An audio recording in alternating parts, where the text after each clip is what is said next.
Have you ever seen a man die and be forgotten by everyone? This isn't a figure of speech nor dramatic exaggeration. It's literal. An old cowboy, the kind with a worn hat and a troubled past, was found dead on the outskirts of a little town in the middle of nowhere. He was alone, just like he had lived. No relatives, no friends. And when it came time to bury him, no one showed up. Not even the landowner cared. Not the local preacher. No one moved. The body was left there, in an improvised coffin made of old planks and thick rope, under the shadow of a dead tree, as if he didn't even deserve to be buried. But then something happened, something even the oldest folks around couldn't explain. A wolf, yes, a real wolf, came out of the brush and stopped right next to the coffin. It sat down and stayed for hours, then days. No one dared chase it away. No one raised a weapon. The animal just sat there, silent, as if keeping watch, as if it understood that the man deserved some form of respect, as if it saw something the others had chosen to ignore. Now tell me, what would make a wolf approach a human coffin and stay there? Have you ever experienced something that feels too small for the world to notice, but too big for you to forget? A forgotten gesture, an ignored pain, a silence that screams, "Stay with me till the end, because what you're about to find out might surprise you." This cowboy, whom the town tried to erase from memory, had a story, and that story begins long before his death. It starts on dusty trails, in hard decisions, in lonely nights filled with regret and courage. A man shaped by choices no one wanted to understand. Someone who, despite everything, carried within him a sense of justice that kept him from selling out, even when it would have been easier. Maybe that's why he was rejected. Maybe that's why only a wolf came to his funeral. It's strange to think this way, but sometimes animals seem to understand more about honor than men themselves. And in this case, the wolf didn't show up by chance. Some say it was sent. Others say it was just coincidence, but what happened afterward, no one could explain. And maybe that's the moment where the story really starts to make sense. Get ready to dive into a journey where silence says more than 1,000 words, and a simple act of presence changes everything. Because when no one wanted to bury the old cowboy, fate sent someone who didn't need to say a thing. And it's from this moment on that the truth starts to surface. And while the wolf stayed there, unmoving, almost like a living statue of mourning, the town began to wonder, silently of course, if maybe they'd judged the man too soon. Some said he deserved to be forgotten. Others weren't so sure anymore. Because there was something in that scene that no one could explain. Something that cut through reason and touched the soul. Why would a wild animal, driven only by instinct, show more honor than men ever did? Maybe that's why. Stories like this hit us so deeply.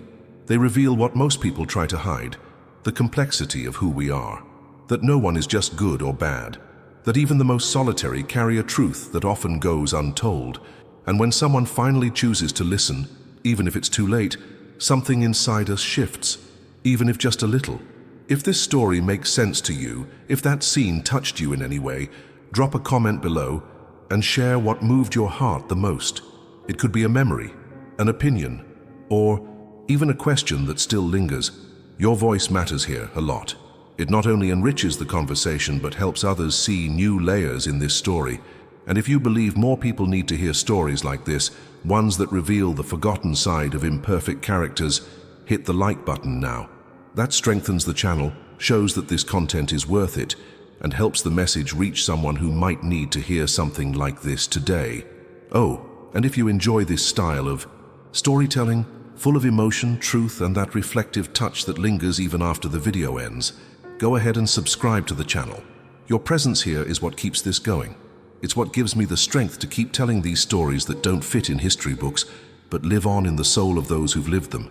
Because what comes next will reveal why that wolf didn't just show up. He knew, and he was there for a reason. They say he was never afraid of death, but he never chased glory either. The old cowboy was the kind of man who walked with his own shadows, always with his hat low, his gaze steady, and a posture that needed no words. He spoke little, acted much, and maybe that's why no one really knew him.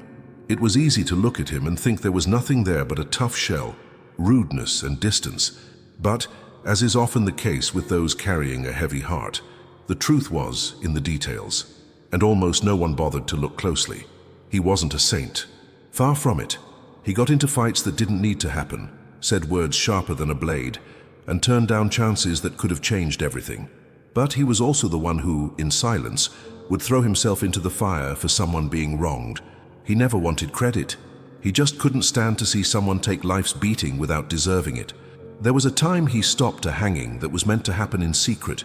Did he save a guilty man? Maybe. But he said he'd rather take that chance than let cowardice win in the shadows. The little town where he spent his final years never truly accepted him. It was as if he were a crack in everyone's moral facade, because his presence reminded them that real justice doesn't always fit into written laws. He made people uncomfortable, and discomfort when it's not understood turns into rejection.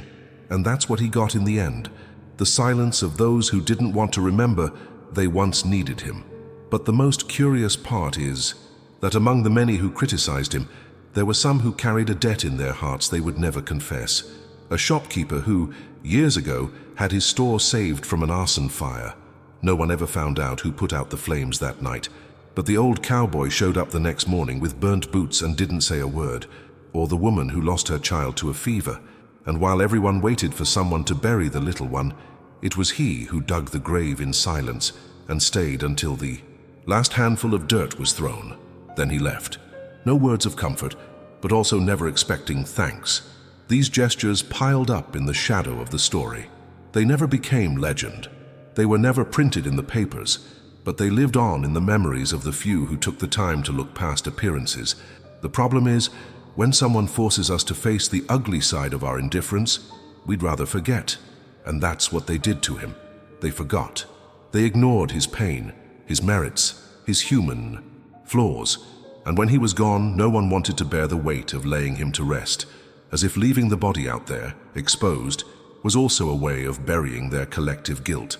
But then the wolf came, and the wolf wasn't bound by social conventions, by hypocrisy, by appearances. The wolf recognized something the men refused to see, and that presence, so absurd, yet so symbolic, is what started to stir the first whispers around town. A different kind of discomfort, the kind that only rises when the truth starts to break through the layers of convenient lies.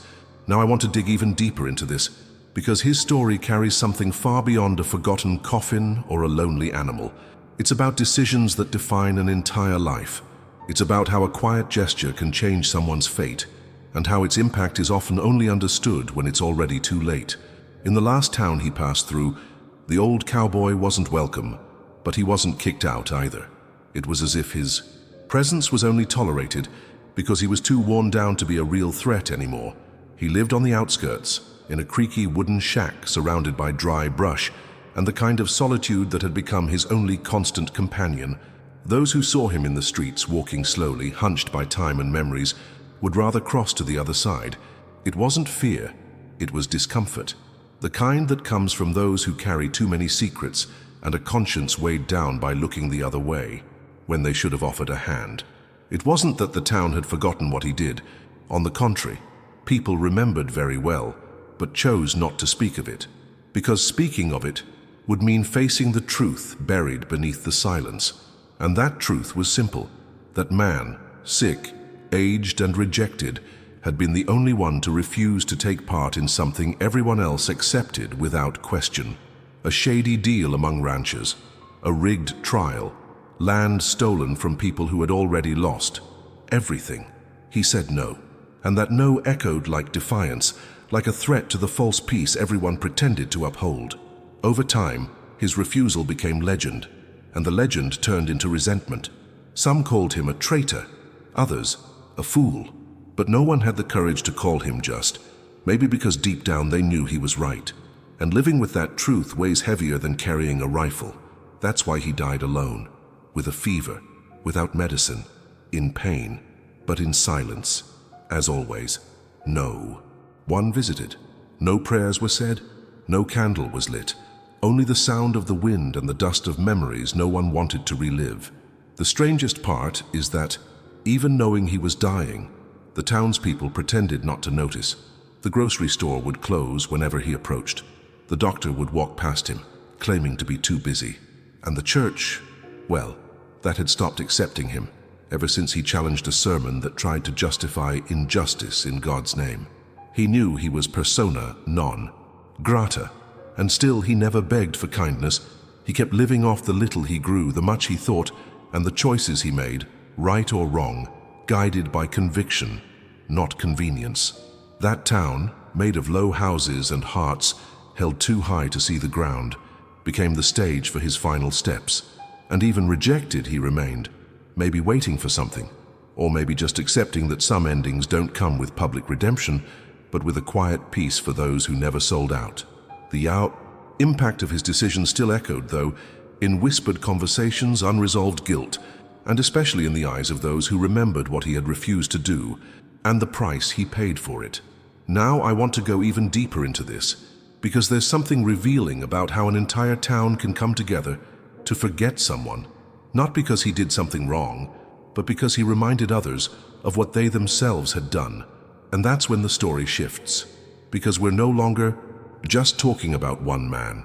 We're talking about everyone who one day chose the harder path and paid dearly for it. What no one said out loud, but everyone knew, was that the cowboy had become a problem, not because of a debt or a crime or some public scandal. The problem ran deeper, more dangerously. He knew too much, and worse, he refused to pretend he didn't. That's what put him in the crosshairs of the right people with the wrong secrets. Behind the quiet of that little town, there was a silent web of shady deals, land bought with threats, promises sealed with silence and fear. And he, stubborn, hard-headed, incorruptible, was the stone in the path of that system. They say he found out about the plan on an ordinary afternoon, while repairing the fence of an old ranch that had belonged to a sick widow. Her land had been marked for seizure. It was part of a deal involving the local judge, an influential shopkeeper, and 2 regional ranchers. They wanted the property and weren't going to let anything stand in their way. But the cowboy found out first. The widow, desperate, told him everything, asked for help, and without hesitation, he stepped between her and the steamroller of greed. He turned down the bribe, turned down the friendly request to stay out of it, and refused more than once the threats disguised as polite warnings to keep quiet. He had the chance to leave, to get out before things got worse, but he stayed. He chose to remain, knowing that the price of truth is sometimes isolation, and that's exactly what happened. Little by little, he lost what few privileges he still had. Glances turned to glares, greetings turned to silence, and friendly faces turned into backs turned. Still, he never gave in. He defended the woman in court, presented evidence others chose to ignore. The story of the land was buried, of course, the case dismissed. Justice vanished into thin air, but the mark remained, an invisible mark that condemned him as the man who exposed the dirty game, and for that he was erased. The widow died not long after, and the property which should have been protected ended up in the hands of those who had planned it all from the start. He knew, everyone knew, but no one did anything. And over time, the truth became a ghost no one wanted to mention. What makes it all even more intense is that behind this silence, there were other stories, people he protected, lives that were only still standing because of his courage, but who stayed silent out of fear. That kind of mindset builds invisible walls around anyone who dares to act differently. The change he caused in people wasn't loud, but it was deep. He made people uncomfortable because he proved it was possible to live with integrity, even in a crooked world. And that possibility is dangerous for those who've grown used to trading their values in the name of survival. Maybe what scares people most about figures like him isn't what they did, but what they refused to do.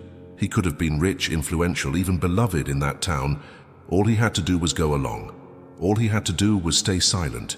But he chose to die true to his conscience, even if that meant being forgotten, even on the day of his death. And it's exactly that kind of decision that changes everything. Because when a man refuses to be corrupted, he becomes a mirror. And a lot of people would rather smash the mirror than face their own reflection. Now, I want to go even deeper into this, because what was left behind after his death still holds revelations no one's had the courage to dig into. And one simple detail, forgotten among his belongings, could change the entire way this story is remembered. On the day they found his body, there wasn't much fuss. A local ranch hand who would occasionally drop off a sack of corn at his door noticed the light had been out for days. When he went inside, It was already too late. The old cowboy was there, lying as if he had simply fallen asleep, eyes closed and hands folded on his chest. Everything around him seemed still, and strangely enough, there was a kind of peace on that face hardened by life, as if, in the end, he had left the same way he lived, in silence and without needing anyone. The news spread fast, but not with sorrow. It was more like a masked relief. He finally found rest, some murmured. He had it coming, others said, trying to convince themselves that their collective neglect was justified. But there was a problem. No one wanted to deal with the body. Not the local church, not the mayor, not even the closest neighbors. It took that same ranch hand digging a shallow grave, helped by a curious boy who had followed from a distance. They built an improvised coffin out of fence scraps and rusty nails and left it there on the edge of the dry field, beneath a twisted tree that seemed to hold more secrets than leaves. That's when everything happened. Late in the afternoon, as the sun painted the horizon with that melancholic glow of a day winding down, the wolf appeared. No one knows exactly where it came from, but it came, slowly, without fear, as if it knew the way. It stopped in front of the coffin, looked at it, and then lay down beside it. No growling, no sniffing. It just stayed, and the most striking part, it remained there all night, even with the crickets, the wind, and the frightened whispers of the few who still dared to watch from a distance. In the days that followed, the wolf didn't leave. Not to hunt, not to drink. It was thin, its fur ragged, but its eyes carried something no one could quite describe. It wasn't rage, it wasn't desperation. It was mourning, a raw, primal grief that didn't rely on words or rituals. And as strange as it may sound, it was that wild animal who did something no one in town had the courage to do. It paid its respects. It showed up. It acknowledged without a single word that this man, with all his flaws and silences, had left a void. Some townsfolk started avoiding the road that led to the site. Others began spreading stories, that the wolf was a sign, that it was the cowboy's spirit, that it was a punishment or a warning. But the truth, as simple as it may be, was more powerful than all those theories. Nature was mourning in the place of the men who had refused to, and that disturbed people. Because, in the face of the wolf's gesture, human excuses seemed far too small. There are moments in life when reality shatters. Our social code so completely, we don't even know how to react. And that's exactly what happened there. A wolf, a symbol of freedom, wild strength, instinct, chose to stay. It showed, without ceremony, that a man's worth isn't determined by others' opinions, but by the silent choices he made. It had an impact. Even if no one talked about it, the image lingered in the minds of all who heard what happened. And, over time, it became one of those hidden truths no one dares to admit, but no one can forget. Now I want to go even deeper into this, because what happened in the days following that unexpected funeral revealed more than simple emotion. It revealed the start of a shift, a crack in the town's mentality, and from that point on, something began to move, not just outwardly but within people. For days the wolf stayed there, a silent sentinel by the coffin the town had abandoned. Time moved slowly on that patch of dry land. The wind carried dust and loneliness, and even the birds seemed to avoid the tree where the cowboy's body waited for a shred of humanity. No one came near. The scene became almost part of the landscape. The rough coffin, the wolf beside it, and the uncomfortable silence of those who knew they should do something, but chose to look away, until a simple gesture broke the pattern. It was late afternoon when the child appeared. He came alone, barefoot, with the curious face of someone who hasn't yet learned to fear what adults avoid. He stopped a few feet from the coffin, watched the wolf for a long while, then took a step, then another, and the wolf didn't growl, didn't lunge. It simply raised its head and looked at the boy as if it recognized him, as if it understood there was something different here. And in that moment, an invisible bridge formed between instinct and innocence. The child knelt beside the coffin, didn't say a word, just looked at the man's face, then bowed his head in a gesture of respect learned without words. That moment was seen from a distance by someone not known for getting emotional, the town sheriff. A man of few gestures and many commands, he was known for upholding the law with a firm hand, but his silence had always hidden more regret than authority. He knew who lay in that coffin. He knew what had been done and what had been avoided. And that child, without meaning to, had exposed it all. Because he didn't know the story, had no side, knew nothing of the past. He just felt something was wrong about letting a man end his life alone. The sheriff approached slowly, his eyes fixed on the wolf as if silently asking for permission. The animal stood, took a step aside and sat down again, as if to say, "Now it's your turn." And in that exact moment, the cycle began to break. Without calling anyone, without speeches or ceremony, the sheriff took off his hat, drove the shovel into the hard ground, and started digging. Each strike was a silent confession, a quiet act of reparation for everything he and everyone else had chosen to ignore. The child didn't leave. He sat there on the ground, watching. The wolf, too. And as the grave took shape, other townsfolk began to show up. First from afar, then closer. An old man brought a blanket to line the coffin. A woman laid a wildflower picked along the path. A young man helped lift the coffin and gently lower it into the grave. There was no sermon, no speech, but there, in the rhythm of shovels and the dust rising into the air, something was restored. The dignity of a man who had been rejected, and who now, even if late, received a burial with honor. That moment didn't change the town overnight, but it changed what can't be seen. It shifted mindsets, planted doubt in old certainties, showed that sometimes it takes a child, someone still untouched by the hardness of the world, to create space where pride and shame have built walls, and that a sheriff, even burdened by the weight of past mistakes, can make a decision that alters the course of things, not with grand gestures but with something real, a gesture louder than any excuse. Now I want to go even deeper into this, because what happened after the burial, and what was found among the cowboy's belongings, revealed layers of the story no one was ready to face. As the grave was filled, and dust began to settle over the silence of what had finally been done with dignity, the sheriff stepped aside for a moment. Among the few items the old cowboy had left behind was a weathered leather backpack, its stitching coming apart and one strap tied with a careful knot. No one had touched it until then, maybe out of respect, maybe out of neglect. But the sheriff, still with dirt on his hands and a heavy heart, decided to open it. Inside there was only the essential, an empty canteen, a handkerchief wrapped around 3 revolver bullets, a dented medal from a forgotten war, and a small notebook, thick covered and yellowed by time. It was a journal. No name on the cover, no intention of being read by anyone else. And yet it was there, waiting, as if that moment was the exact one it had been meant for, as if fate itself had waited for that burial to reveal what no one had dared to ask in life. The sheriff turned the pages, with the care of someone stepping into the backstage of a soul that never allowed itself to be explained. Each handwritten line revealed more than facts. It revealed intentions, pains too heavy for spoken words, truths he chose to hide, to protect others. There were entries about sleepless nights, threats swallowed in silence, hard decisions made alone, not because he was the strongest, but because no one else was willing to carry the weight. There, in detail, was the exact reason for his rejection. He had taken the blame for something he didn't do to save someone who would never have stood a chance. A young man from town, the son of a sick woman, had gotten into trouble with one of the region's most powerful ranchers, the Boy had no defense, no money, no name. The old cowboy did, and he used the little reputation he had left to pull the boy out of the line of fire.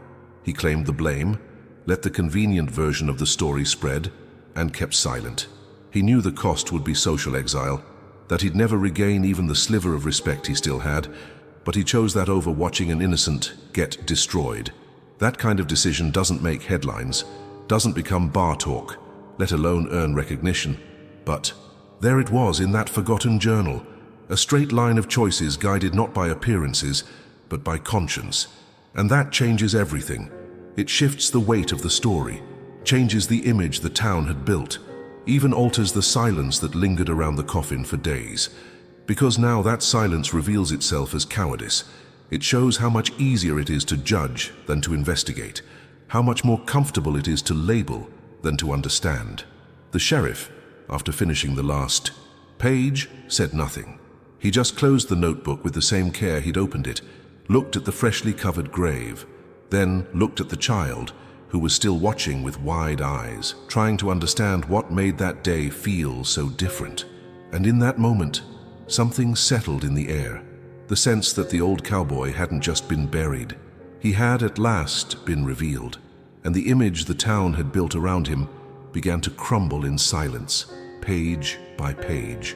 Now, I want to go even deeper into this, because there are moments when the truth rises not to condemn, but to transform everything that's been left unresolved. And what the sheriff chose to do with that journal wasn't just a personal decision. It marked the beginning of a new reckoning. The morning after the burial, the wolf was gone, vanished as it came in silence, without visible tracks or any sign of farewell, but its absence felt more present than its presence ever had. The field where the coffin had been laid still carried a strange stillness, as if something sacred had taken place, and time itself was honoring the memory.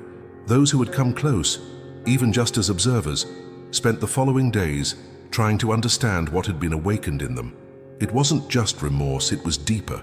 It was awareness. The child who until then had lived like so many others, between play, made-up fears, and stories told at dinner, now carried a memory that would shape their entire life. They had witnessed something that even the adults with all their learned cynicism couldn't explain. A wolf, a funeral, and a gesture of truth in the midst of abandonment. That image became part of who they were, a symbol etched without ink, but with deep impact. They grew up asking less and listening more, grew up understanding that respect isn't demanded out loud, it's shown when no one's watching. And the sheriff, he changed too. No one noticed at first, because inner changes don't always make noise. But over time, his eyes softened, his words slowed down. His stance was still firm, but now there was pause. He started listening before acting, questioning what he once accepted without a second thought. Little by little, he reopened old forgotten cases, tried to right small injustices that had piled up in the dark. He never spoke publicly about the journal. He kept it for himself, maybe as a way to carry a piece of the burden the old cowboy had held alone for so long. The town, too, began to show signs of something different. It was still small, still quick to judge, still clinging to its convenient truths, but every now and then someone would bring up the story of the wolf, not as gossip or superstition, but as a memory, a reminder that the world can flip upside down when you least expect it, and that appearances, no matter how convincing, almost never tell the whole story. Strangers were met with less suspicion. Long-time residents began to look more closely at the forgotten ones, the quiet ones, those carrying invisible wounds. The legacy of the man who was buried without honor, but with truth, and the wolf who sat beside him without fear, was exactly that, to spark a kind of transformation that can't be forced, but that spreads. A subtle shift in mindset, a crack in the collective armor, a good discomfort that plants doubt in old certainties. And maybe that's how the greatest legacies actually happen. Not on plaques or statues or in speeches, but in the way a story repeats itself in the minds of those who heard it and never forgot. Now I want to go even deeper into this, because even though time has passed and the details have scattered like fragments in conversation, there's one element in this story that was forgotten by everyone, until now. Maybe what unsettles us most about this story isn't the abandonment, or the town's silence, or the injustice buried under dust. What truly leaves a mark is the question it throws in our face without warning. Who are we when no one's watching? Because the old cowboy had no audience, no allies, no guarantees, and still he chose to act with truth. He acted when it would have been easier to stay quiet, protected when it would have been more convenient to look away, stood firm when everything around him screamed for him to back down, and because of that, he paid the price of exclusion. A high price, a lonely price, but one he seemed to accept with a kind of dignity that can't be taught, only carried. It's strange how society loves heroes, as long as they behave as expected, as long as they don't point out the right wrongs or expose the convenient flaws. But the moment someone crosses that invisible line between social obedience and solitary integrity, it's over. The same hero becomes a threat, a problem, a nuisance, and the cycle starts again. The town isolates him, history erases him, time turns him into background noise, until one detail, a wolf, a child, a journal, breaks the pattern. And when that happens, everything that once went unseen starts to hurt, because truth has this strange power. Even when buried, it keeps pulsing. That story could have died with him, and it almost did, if not for one unexpected presence, one pure gesture, one simple decision. A wolf that sat, a child that stayed, a man that dug. 3 actions that, together, managed to do what pretty words and polished speeches never could: reach beneath the surface, remind us of what we no longer want to remember, and reveal that, in the end, it's not the size of the act that changes the world, it's the intention behind it. How many cowboys like him are still out there walking this world? People who do what's right even without applause, people who refuse to take part in collective wrongdoing and because of that become targets. How many are being buried alive by a system that would rather punish courage than face its own cowardice? Probably more than we'd like to admit. And maybe that's why stories like this bother us so much. They don't let us rest. They force us to face the small betrayals we commit every day, when we look away, when we stay silent in the face of injustice, when we choose the comfort of the crowd over the solitude of truth. And that's when the wolf returns, not as an animal now, but as a symbol, because sometimes it takes a wolf to remind us what it means to be human, a being that feels, that recognizes, that stays, even when everyone else has walked away. And it's that silent, loyal presence that confronts us with who we really are when no one else is watching. No filters, no audience, no script. Now, I want to go even deeper into this, because there's one last piece to this puzzle that hasn't been revealed yet, something that's been there all along but only now makes sense. One final detail that could once again change everything you thought you knew about this story. If you've made it this far, it's because this story touched you in some way, and that says a lot about the kind of person you are. Maybe because deep down you also carry your own silent battles, your own unseen acts that made a difference. And that's why we keep telling these stories, because they remind all of us that there's value in truth even when it walks quietly. If this content resonated with you, if it sparked any kind of reflection or simply connected you to something deeper, drop a comment below. I would have buried that cowboy. That helps us know we're walking this journey together. Go ahead and like this video. It's a simple gesture, but it strengthens the connection we've built here. And if you feel it's worth continuing to hear stories like this, real, soulful, meaningful, subscribe to the channel. That way you won't miss what's still to come. There's another story right here that's going to move you. Click it and come with me. The journey's just getting started.